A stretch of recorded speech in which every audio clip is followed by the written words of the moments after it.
Hello, kasama ko mga apo ko. Kasi alis na siya, Mami Yola. Tutulog na siya kasi dito. Tay, bakit nasira short? Kiss Mami Lola, dali. Mami Yola, bakit nasira simpon mo? Ah, nabasag yan, nahulog eh. Sa? Tulungan natin. Tulungan natin dito. Bye. Hala. Mami Yola, lalaki na po yun. Ah, Sana nga. laki apoy no, walisin mo dali.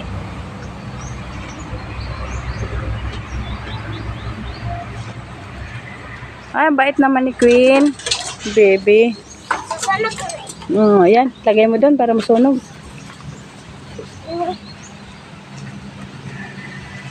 Dito kami sa lumang bahay ko. Nag-aayos ng tricycle. Kasi yung tricycle, lagi na lang pumuputok ang tire.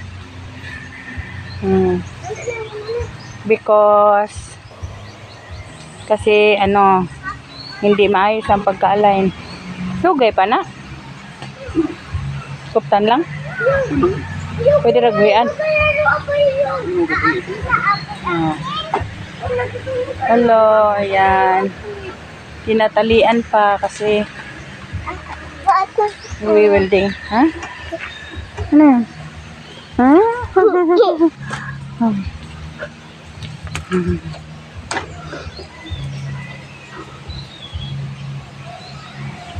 Sika lang.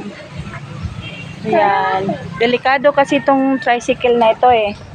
Kapag hindi ito pina-align, laging nadidisgrasya. Ilang beses na akong bumili ng tire nito, ng bagong gulong. Kahit kabibili ko lang, wala pa isang linggo, putok na naman siya. Kasi dahil pala yun sa, ano, tabingi ang pagkaka-align sa gulong. Ayan, kaya pinayos ko po. Ayan. Delikado, madisgrasya ba? Ayan. Ayan, mga apo kong mababait. Oh, ayan. Mami Yola, tanawa mo, Mami Yola. Ha? Yola, tanawa mo dito. Teka lang. Naghawak ako ng ano eh.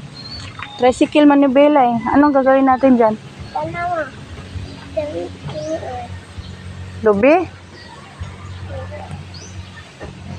Teka lang.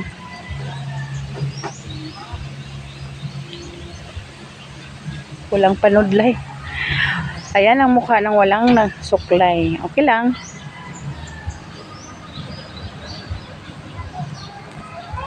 Tarong sana